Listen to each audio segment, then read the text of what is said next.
532.715 venezolanos registrados oficialmente. Ahora, esto fue en el 2023, tenemos que hacer la actualización, estamos ya en 2026, estamos hablando de una proyección de entre 660.000 y 800.000 venezolanos en Chile.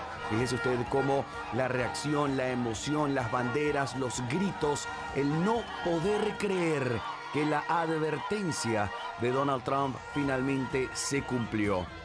Esta es la celebración que se tiene en Chile y por supuesto hasta ahora cuando estamos en vivo con el titular más importante, no me atrevo a decir del mes, del año, Latinoamérica. Vamos a revisar cuáles son las reacciones de los diferentes líderes del mundo. El presidente de Ecuador, quien acompañó a María Corina Machado al premio Oslo en Noruega a recibir el premio Nobel de la Paz, escribe lo siguiente: a todos los criminales narcochavistas les llega su hora. Su estructura terminará de caer en todo el continente.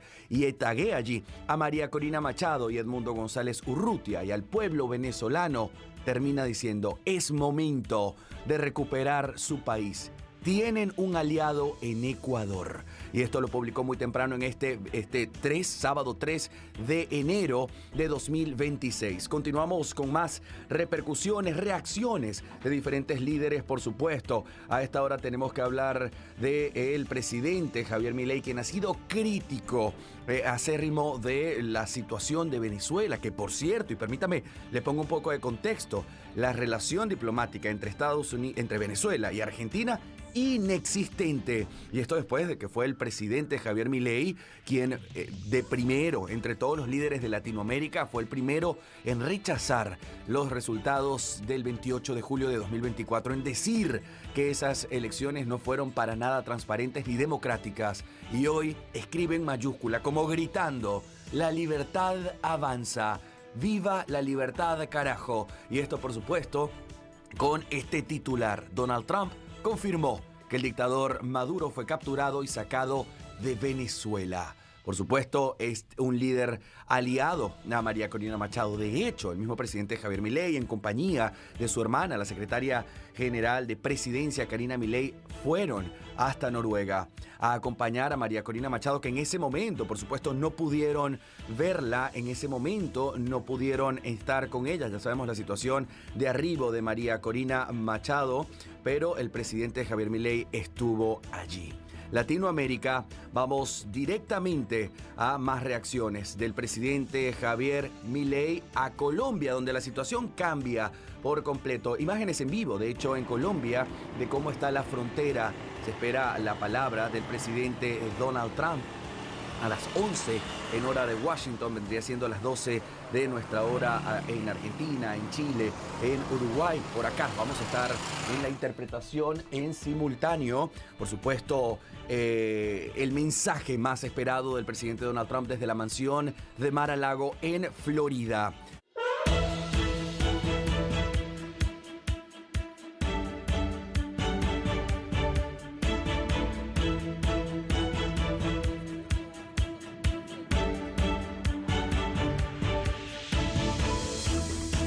Latinoamérica, y continuamos en vivo a esta hora nuestra señal de DNews para Latinoamérica con imágenes desde Colombia, la frontera en Colombia, Cúcuta, mayor presión en este momento, mayor control militar, y esto tomando en cuenta las palabras que había dado el mismo Gustavo Petro de proteger a los civiles en un momento de tanta incertidumbre.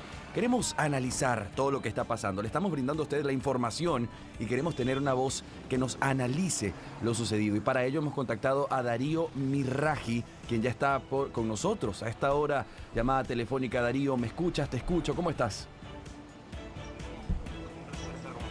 Darío, ¿cómo recibes la noticia con la que amanecemos? Histórico, el titular: Estados Unidos captura a Nicolás Maduro.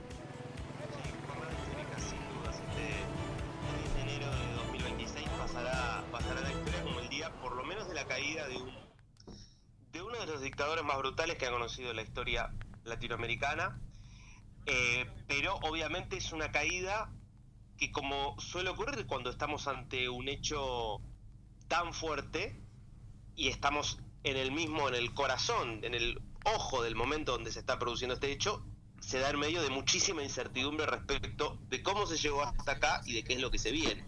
Darío. Y sabemos que efectivamente, sí. Compañero, estamos aquí revisando cosas técnicas, detalles técnicos para nuestra llamada telefónica, porque te oyes muy bajo, compañero, pero mientras mi equipo está trabajando en esto, no quería dejar por fuera, Darío, el hecho de que ocurre algo muy parecido a lo de 1989, al menos en el día 3 de enero.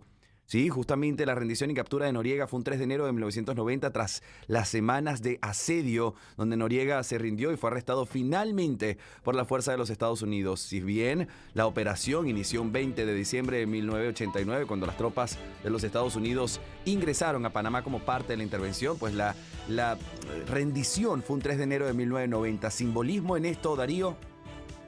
Bueno, es una posibilidad. Hablábamos, lo contamos al aire ¿cuándo fue? Estoy confundido ya con las fechas, pero... Hoy es 3.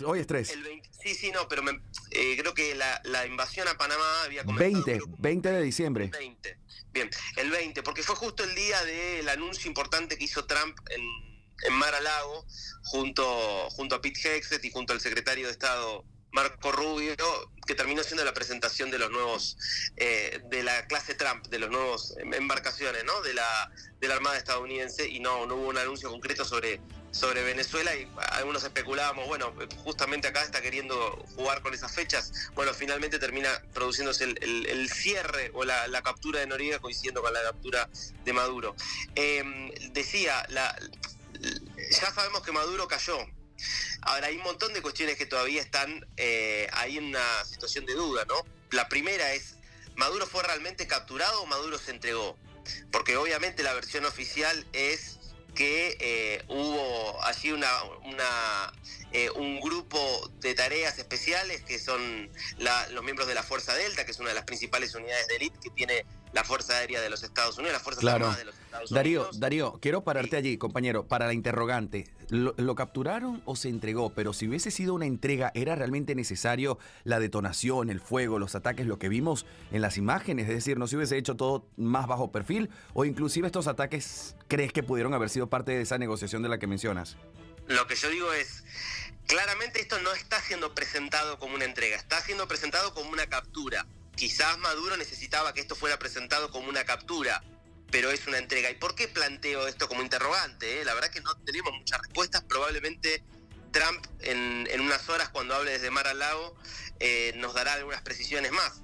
Porque es extraño que se haya decidido capturar solamente a Nicolás Maduro y a Cilia Flores, y se haya dejado a Diosdado Cabello, a Vladimir Padrino López, se haya dejado a Delcy Rodríguez. Todo el resto de la estructura narcocriminal, de poder militar y de poder criminal del régimen sigue ahí en Venezuela.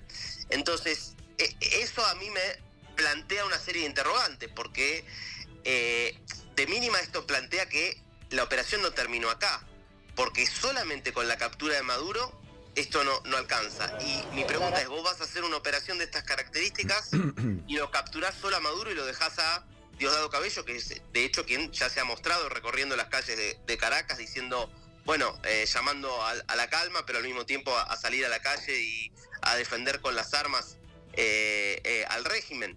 Es un punto que no deja de ser llamativo, porque además sabíamos que desde el círculo de Maduro había sectores que estaban negociando una entrega con la administración Trump desde hacía mucho tiempo, digamos.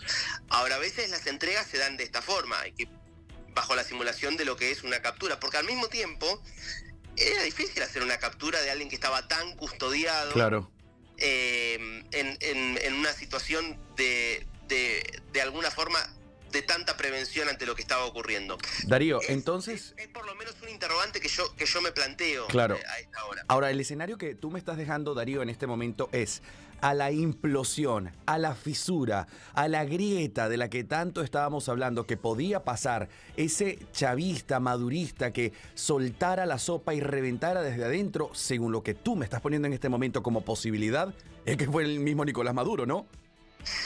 Bueno, a ver, en la medida en que no deja de ser llamativo, yo insisto, uno tiene que ver la película entera. Más Claro. allá de todos los ataques que se hicieron sobre los puestos militares, todo lo que fue Fortitudo, La Carlota, por lo menos ataques en 4 estados del país, ataques que sin duda fueron a gran escala para, tratar de golpear aún más la estructura militar, de una estructura militar que la verdad que no es una amenaza en sí para Estados Unidos. Esto también es lo que hay que entender, digamos. Acá el problema para Estados Unidos es el funcionamiento de la estructura político-criminal del régimen. Claro. El problema para Estados Unidos es que el régimen siga existiendo, no es que hay una amenaza militar por parte del régimen. Entonces, la verdad es que con atacar algunos cuarteles, si las principales cabecillas del régimen siguen en pie, no va a cambiar nada, a menos que lo que se quiera es afectar las